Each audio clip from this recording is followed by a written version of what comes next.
So we're just looking forward to doing that. It should be fucking sick. Ton of good bands playing. I think I can't think of another metal festival besides, like Metal for the Brain that has anything sort of even close to what they're doing, which is, unbelievable. Um, and it's the first time Blood Dusters played in Australia for might be 8 or 9 years, something Eight like years, that. yeah. Yeah. Yeah, 8 years, is it? Fuck yeah. So, you know, it should be fucking good. Fantastic. Jason, thanks for joining us today, brother. No worries. As you say, Blood Duster returned to Australian stages for the first time since 2017 when you appear Yep. at Blacken Open Air Festival over the weekend of September 19th to the 22nd. Like, not long at all now, bro. You got your swag packed. You ready to go?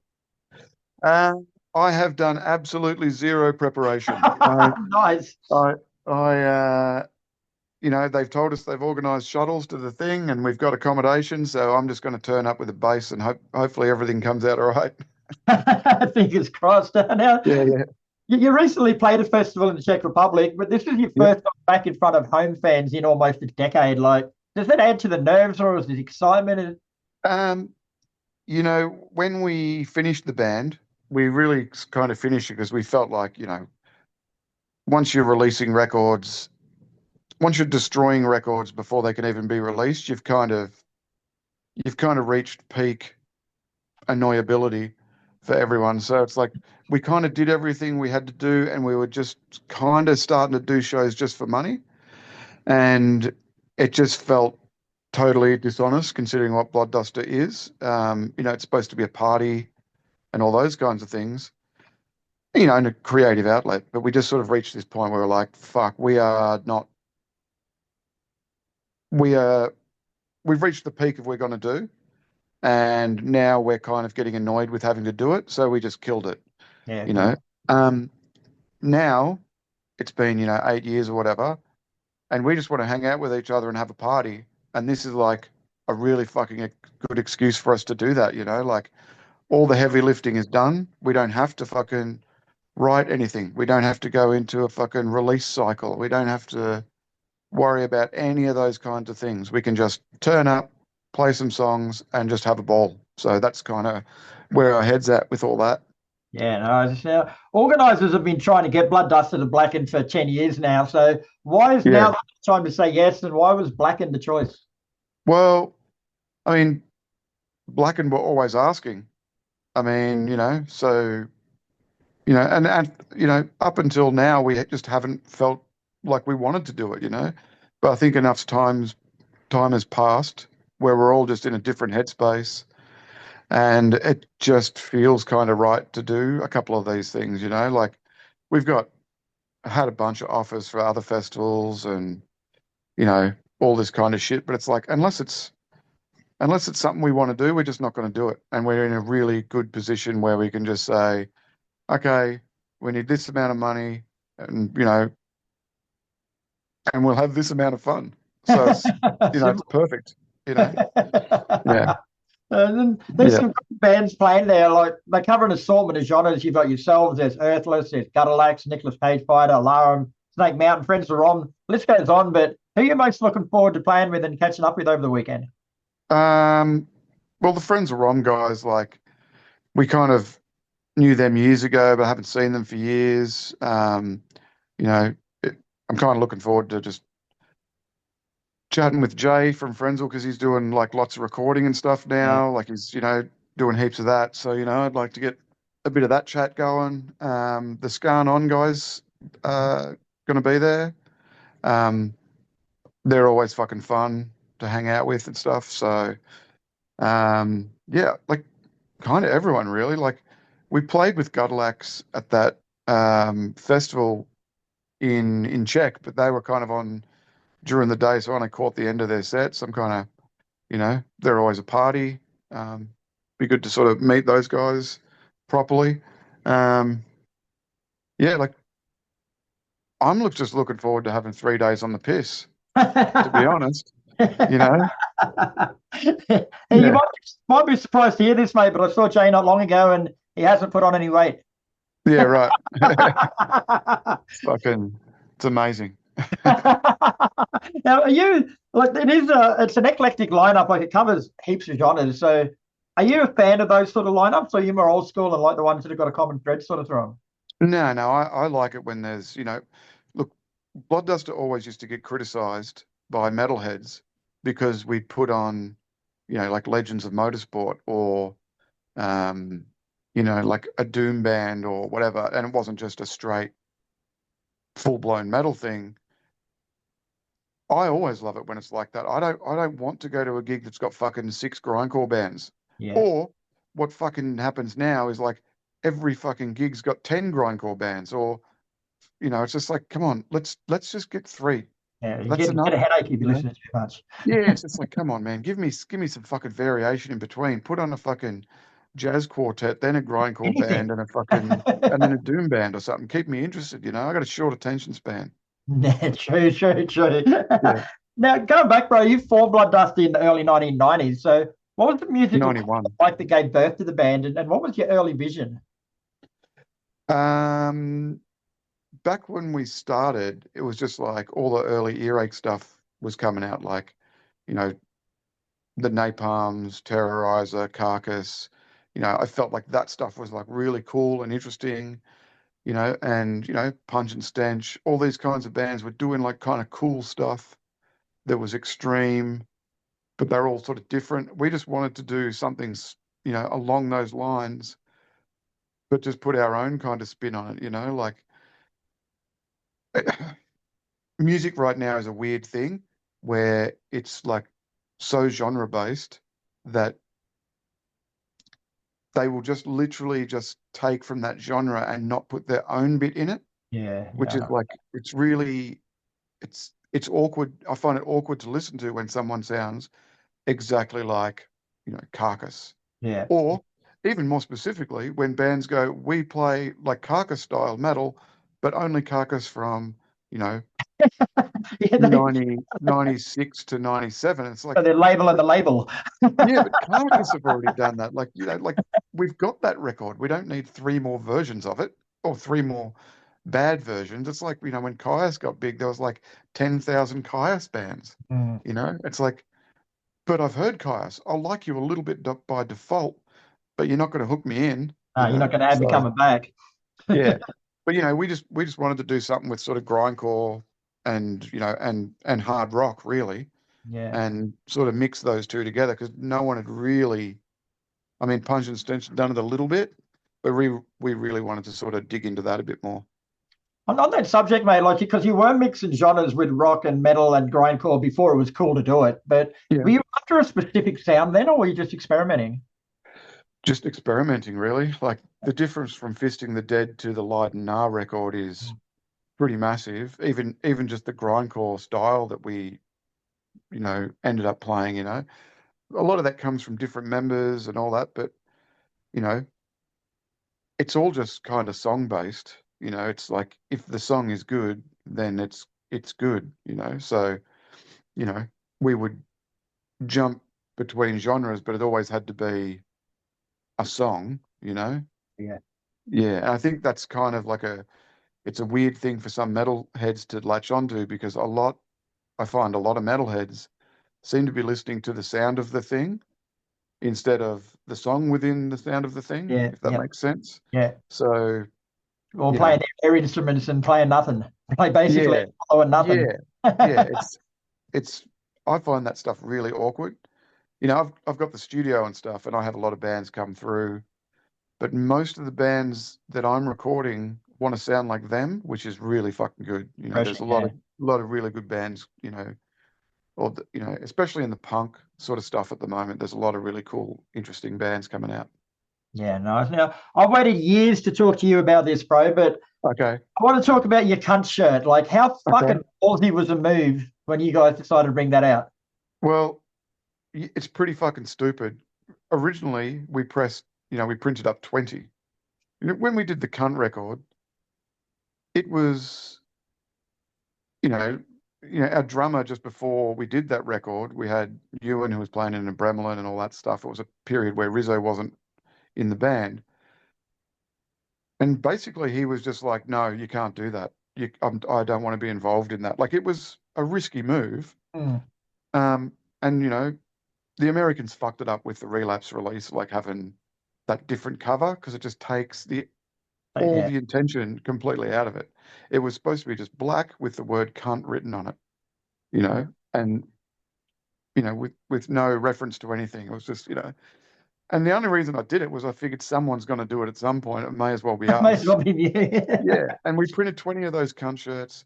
I thought no one's going to be stupid enough to walk around with cunt in big letters across their fucking chest. Turns out lots of people are that stupid.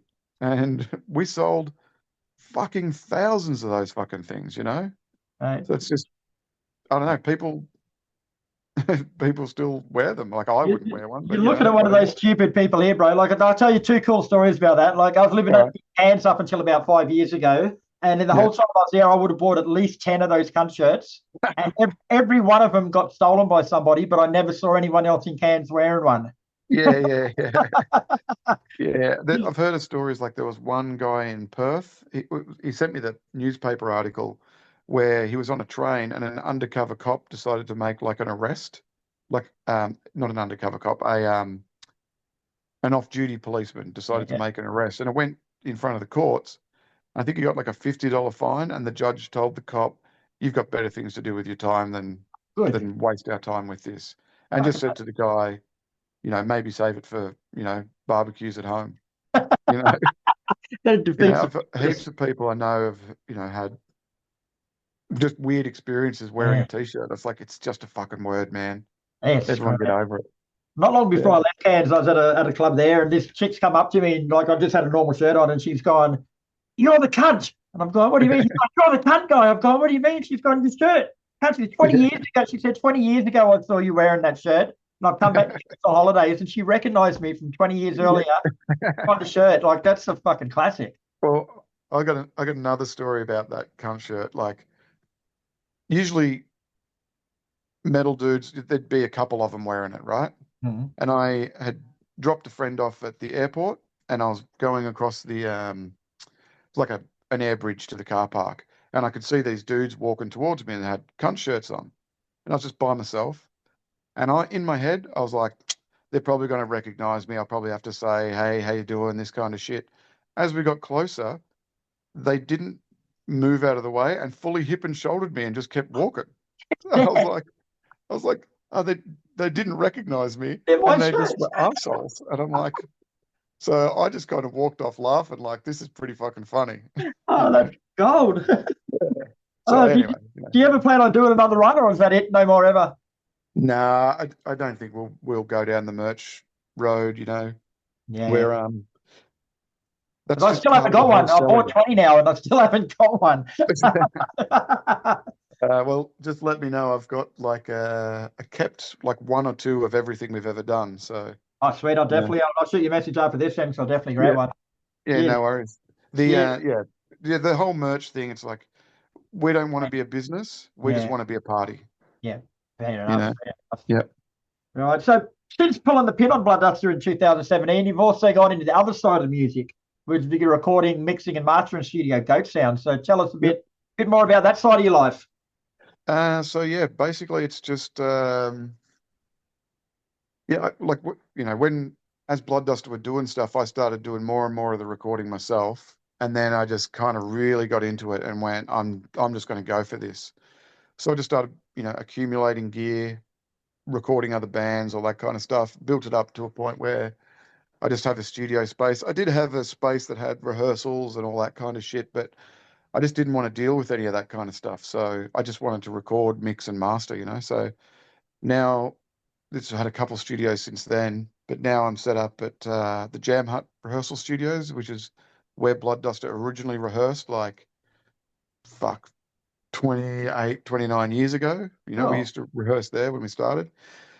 And I just basically spoke to the owners of that and just took over two rooms at the back and just retrofitted everything, cut the nice. floors out, made it all nice in the back there. So, I mean, it still looks like a biker den when you walk it in, but when you come into the studio, it's like, oh, this is a different vibe, Yeah, you know. cool. But yeah, like, so I've just been recording, for 20 years now, I guess. So, just did the Pod People record, just did a new record for the VBs, did the Scan On album. Um, I do lots of punk bands, like Enzyme, um, Extinct Exist, Persecutor. I did their 7-inch, did the Geld records that came out on Relapse, all that kind of shit. So, Yeah, it's, cool. yeah, like I love it. It's just, you know, what I do now. So, Yeah, nice. Now, as yeah. someone who's been on both sides of the musical fence, then, like, what do you get out of the recording side that you wouldn't out of the performing side? Well, the recording side, you have a band and they've got like a dream or a vision of something, and you're at the end of that. They've already got all their stuff done. Yeah, true. They kind of know what they want, and you just get to fucking just help a band at that last point just make the best thing that they can. So they come in excited and they should leave excited. So, generally that's the way it works. Bands walk out and they're just fucking stoked to have this thing. So I like to it's just really satisfying. It's I don't have the hard work of going to the rehearsal studio every fucking week and just complaining to someone about, True. the way this chord goes into that chord, or this needs a middle eight, or that's already done. Or if it's not done, that's the way they wanted it anyway. So they just leave happy. It's really good.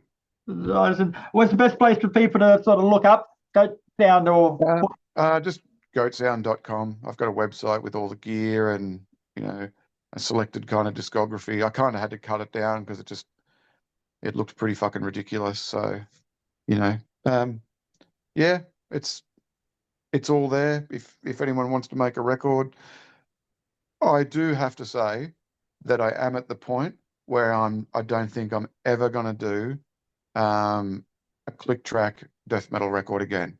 I am had enough. totally done. I'm not going to fucking sit there and edit drums for fucking 6 months. So if that's what you're after, you have to go somewhere else. But if you're a band that can just fucking play live without a click, without the stuff. I mean, you don't have to play live, but you know what I mean. Yeah. Um, I just want to. If you've got a band that can just get their job done, then I'm the guy. Well, all the rest of them will send to the pet food factory and let Jay sort them out. Yeah, yeah. Although he does heaps of bands that I want to do, so I'd love to do a fucking hard-ons recording or something like that. But That'd be cool. yeah. All right, now back to Blood Duster and Black and Open Air, mate. Like, what can fans expect from you guys in your set? Well, we've got like a really, as we started, towards the end, we're playing songs that are off newer things, and we'd kind of worked ourselves into a bit of a routine. Coming back, we were able to go, let's just do a fucking greatest hits fucking thing. So we were able to go through all of our records and just choose the songs that we loved playing, so without the need to fucking play something that, we hadn't played for a while. It was just, let's just pick our favorite things. So, so we did. It's like a cool greatest hits set, which sounds fucking ridiculous. You get away with it, why not? Yeah, that's it. Now, one of the beauties of festivals is like there'll be people there that have never heard of Blood Duster before. So Yeah. give us 3 songs of yours that they can listen to prepare for what you're going to give them. Vulgar Taste of Rotten Cunt would be my choice for grindcore. I would say Drink Fight Fuck, obviously, like, bit of a party anthem. And maybe 6616, just a good sort of rocking, you know, it's like a typical Blood Duster rock song for me. Yeah, very nice, They're, nice, they're the they're the three I'd go to. sweet. And Yeah. is that it for you guys for a while for the immediate future, or might you surprise us with some more shows or an album or something? No, we don't have any plans to really do anything after this. It's like, you know, there's lots of offers and all that kind of shit. If something comes up that sounds like it could be a cool party, we might do it. But, we're all pretty busy. Tony's got all his bands that he's doing. Um, you know, Matt Collins has his projects. It's, Beltsy's got Mind Snare. Yeah, So we've all got, I've got you know, a bunch of things that I really want to do. I did a surf band for a bunch of years, like just, um, yeah. So there's so many other things there that Blood Duster right now is just a really cool thing where we can just literally just turn up, fucking just make sure we're reasonably tight and just fucking have some drinks with people. Fantastic. Well, if anyone Yeah. wants to have a drink and see Blood Duster, they are part of Yep. Black and Open Air from September 19th to the 22nd. Unfortunately, I'm not going to make the trip, bro, but have yourself a ball and we'll see if you ever come to Brizzy. All right. Always will have a ball, mate.